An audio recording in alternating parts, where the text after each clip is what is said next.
ज़िले wise merit लगेगी। आप किसी भी अदर ज़िले से अपने नंबरों की कंपेयर ना करें, क्या पता आपके ज़िले में आपके नंबर ही हाईएस्ट हो।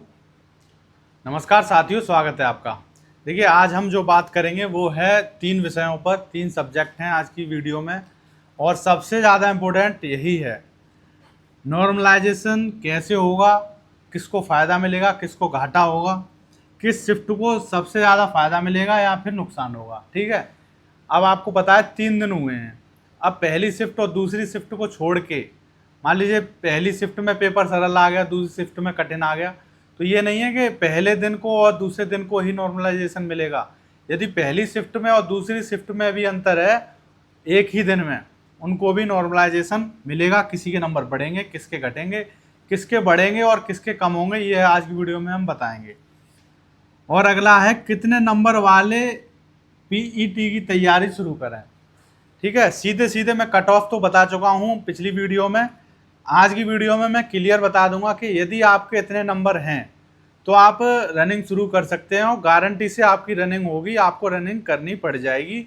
और यदि आपने रनिंग स्टार्ट नहीं की किसी के भी बहकावे में आके, तो इसका खामियाजा केवल आपको ही भुगतना होगा, अन्य किसी को नहीं। ठीक है, तो सबसे पहले हम बात करेंगे नॉर्मलाइजेशन कैसे होगा। तो नॉर्मलाइजेशन का आपको पता है कि यदि किसी शिफ्ट में, मान लीजिए हम बात कर रहे हैं 25 तारीख की बात कर रहे हैं, ठीक है, सुबह 10 से 12 बजे जो आपका पेपर हुआ था उसकी सबसे पहले। अब इसमें देखा जाएगा लोगों के नंबर कैसे आ रहे हैं। किसी के 62 आ गए, किसी के 65 आ गए, किसी के 70 आ गए, और किसी के 60 हैं, किसी के 55 हैं। ठीक है, अब 55 वाले हैं मान लीजिए 10%, और 60 से लेकर 70 वाले हैं आपके 90%। ठीक है, तो इसका एवरेज निकाला जाएगा इन सभी नंबरों का। जो 25 तारीख की पहली शिफ्ट है उसका एवरेज निकालने के बाद मान लीजिए आए 62, तो 62 नंबर ये फिक्स हो गए। फिर हम बात करेंगे 25 की अगली शिफ्ट का, जो सेकंड शिफ्ट है इसकी 26 को, उसका एवरेज निकल के आ गया मान लीजिए 60 नंबर का। अब इन दोनों का एवरेज निकलेगा। ठीक है, इसी तरह मान लीजिए जो 26 तारीख आ गई आपकी, अब 26 में एवरेज आया 58 का। ठीक है, और 26 की लास्ट वाला आ गया 60 का। उसके बाद यदि 27 की बात करें उसका एवरेज आ रहा 55 सुबह की शिफ्ट का, शाम की का आ जाए आपका 50। ठीक है, अब इन सभी का एवरेज निकाला जाएगा। 6 शिफ्ट हैं आपकी, तो सभी का 6 शिफ्ट का एवरेज निकालने के बाद मान लीजिए एवरेज आया 55। ठीक है, अब 55 लाने हैं। यदि किसी के 50 नंबर है तो उसको 5 नंबर बढ़ा दिए जाएंगे उसके, और यदि किसी के 60 नंबर हैं इसका 5 नंबर कम कर दिया जाएगा। ठीक है, तो जिनके नंबर ज़्यादा होंगे इस एवरेज से उनके कम होंगे, और जिसके कम होंगे नंबर इस एवरेज से उसके बढ़ा दिए जाएंगे। तो नॉर्मलाइजेशन में किसी के भी नंबर बढ़ सकते हैं और किसी के भी घट सकते हैं। ये केवल जब नॉर्मलाइजेशन हो जाएगा तब आपको पता चलेगा, लेकिन आपको अभी नंबर नहीं बताए जाएंगे। आप केवल आंसर की में मिला सकते हैं कि आपके कितने ठीक हैं। ठीक है, उसके बाद अभी मान लीजिए आपने गूगल से कैसे भी नंबर अपने जोड़ लिए हों, मान लीजिए किसी के 60 बैठ रहे हैं, किसी के 55 बैठ रहे हैं। ठीक है, तो ये आप कंफर्म ना माने, 1-2 नंबर ऊपर नीचे हो सकता है, क्योंकि भर्ती बोर्ड क्या पता कोई दूसरा क्वेश्चन दे दे उसका आंसर, तो वही माना जाएगा जब तक फाइनल आंसर की ना आ जाए। फिर उसके बाद इन नंबरों से भी कोई मतलब नहीं है, क्योंकि जब आपका मेरिट आएगी, मतलब आपकी कट ऑफ लगेगी, उसमें नंबर नहीं दिखाए जाएंगे, सीधे उसमें नाम होगा कि मान लीजिए ओबीसी की कट ऑफ ये बता दी जाएगी कि कितने पे रुकी है। ठीक है, ये भी मुश्किल है, अगर ना बताना चाहें वो, तो पुलिस में तो नहीं बताते। सीधे ये होगा कि आपका सिलेक्शन मतलब कट ऑफ में नाम है या नहीं है, तो वो होगा ऐसे ही। मान लीजिए 55 है किसी के तो इसका हो गया, और 60 वाले का नहीं हुआ, तो इसका मतलब ये है कि इसके मान लीजिए 8 नंबर कम हो गए और इसके 5 नंबर बढ़ गए, ऐसा होगा। तो ये इसके हो जाएंगे 52 और इसके 5 बढ़ के इसके हो जाएंगे 60, इसलिए हो जाएगा ऐसा। ठीक है, एक एक नंबर से भी लोग रह जाते हैं। तो सबसे ज़्यादा फायदा किस शिफ्ट को होगा, अब इस पे बात करेंगे हम। तो सबसे ज़्यादा फायदा मुझे ऐसा लग रहा है कि पहली शिफ्ट को नहीं होगा। जो 25 तारीख का पेपर आया है वो सिंपल है, उसमें ज़्यादातर लोगों की, सिंपल का मतलब ये नहीं है कि पेपर सिंपल है, उसमें भी क्वेश्चन कठिन है और जैसा कि मैंने आपको बताया 30 क्वेश्चन करने वाले ही नहीं थे।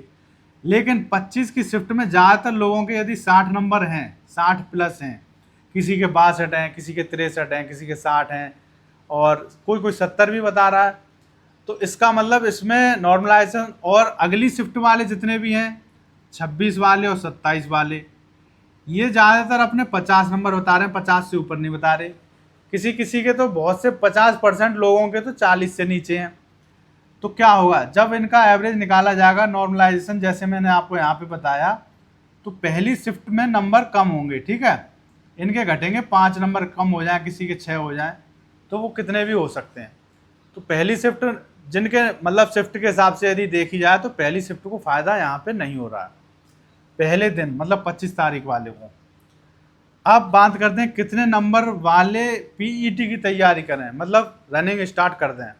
तो सबसे इम्पोर्टेंट बात यही है। तो यदि मैं आपको सीधे सीधे बता दूं कि कितने नंबर वाले तैयारी करें, तो आप इसको हल्के में ना लें, आप सीधे रनिंग की तैयारी स्टार्ट कर दें। यदि आपको कोई भी कितना भी कहता रहे कि इतने नंबर पे नहीं जाएगी नहीं जाएगी, और यदि आपने रनिंग नहीं की, तो सबसे ज़्यादा जो नौकरी जाएगी वो आपकी ही जाएगी, किसी और की नहीं जाएगी। आपको अपने कान बंद करने हैं, किसी की भी आपको बात नहीं सुननी, नेगेटिविटी की।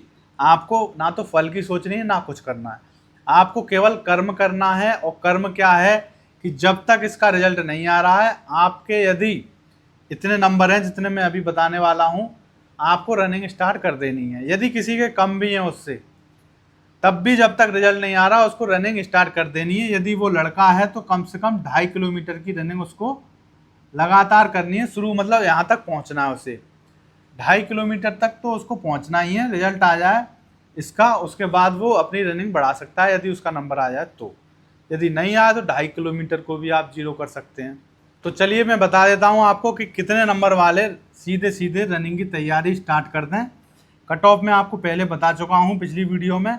आज की वीडियो में ये बता रहा हूँ मैं कि 40 नंबर, 40 क्वेश्चन जिसके एकदम ठीक हैं वो रनिंग की स्टार्ट कर दे आज से ही, चाहे वो किसी भी कैटेगरी में हो, ठीक है।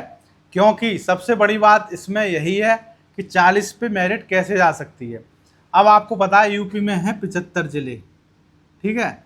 अब 75 ज़िलों की जो मेरिट है, मान लीजिए कोई बच्चा एटा का है और कोई है गाजीपुर का, कोई गाजियाबाद का है, कोई मान लीजिए बुलंदशहर का है, कोई अलीगढ़ का है, कोई आगरा का है। तो आगरा वाले की जो कंपटीशन है, मेरिट लगेगी वो केवल आगरा में, मान लीजिए किसी आगरा वाले बच्चे के 60 हैं मैक्सिमम है इसके, ठीक है। इससे ज़्यादा आगरा में किसी के नहीं है।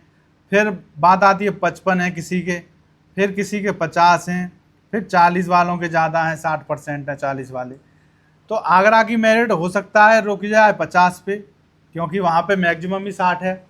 उसी तरह कोई पिछड़ा ज़िला है बहुत ज़्यादा, मान लीजिए कोई बहुत जौनपुर है, ठीक है, एटा है, वहाँ पे किसी बच्चे के मैक्सिमम ही 50 हैं, जितने बच्चे उस ज़िले से देने गए। तो वहाँ की मेरिट कहाँ से स्टार्ट होगी, 50 से, और नीचे आएगी 40 तक आ जाए, 38 तक आ जाए विभिन्न कैटेगरी में, ठीक है। तो हर ज़िले की मेरिट अलग अलग लगेगी, और आपका कंपटीशन पूरे यूपी से नहीं है, केवल अपने ज़िले से है। यूपी पुलिस में क्या होता है, पूरे यूपी में किसी भी बच्चे के किसी भी ज़िले से यदि नंबर ज़्यादा हैं तो वो आपसे पहले उसका सिलेक्शन होगा। लेकिन इसमें क्या है, यदि कोई आगरा का बच्चा है उसके 75 नंबर हैं, और कोई अलीगढ़ का बच्चा है उसके हैं 55 नंबर, ठीक है। आगरा वाले के हैं 75 आगरा, ठीक है, और अलीगढ़ वाले के हैं 55 अलीगढ़, ठीक है। अब ये जो अलीगढ़ के 55 है, मतलब ये अलीगढ़ वाला कोई लड़का ऐसा है जो सबसे ज़्यादा नंबर इसी के हैं, 55 से ही स्टार्ट है, 55 से ऊपर किसी के है ही नहीं अलीगढ़ में। तो मेरिट 55 से नीचे आएगी, इसका तो सिलेक्शन हो ही जाएगा नंबर 1, और नीचे आएगी। और यहाँ पे मेरिट कहाँ से चलना शुरू करेगी, 75 से, 75 से नीचे आएगी। जब तक पद नहीं भर जाएंगे उतनी मेरिट गिरती जाएगी, ठीक है। तो इस तरह ज़िले वाइज मेरिट लगेगी। आप किसी भी अदर ज़िले से अपने नंबरों की कंपेयर ना करें, क्या पता आपके ज़िले में आपके नंबर ही हाईएस्ट हो, हाईएस्ट ना हो, क्या पता आपका 500 में नंबर पे नंबर आ जाए, मेरिट आपकी 1 नंबर से शुरू हो और 500 तक चलते चलते गिरते गिरते आपका नंबर उसमें आ जाए। तो अभी रिजल्ट का वेट करें। और ये जो मैंने आपको पॉइंट बताया है, 40 क्वेश्चन 40 नंबर जिसके ठीक हैं, वो रनिंग की तैयारी स्टार्ट कर दे। तो मिलते हैं अगली वीडियो में, तब तक के लिए थैंक यू।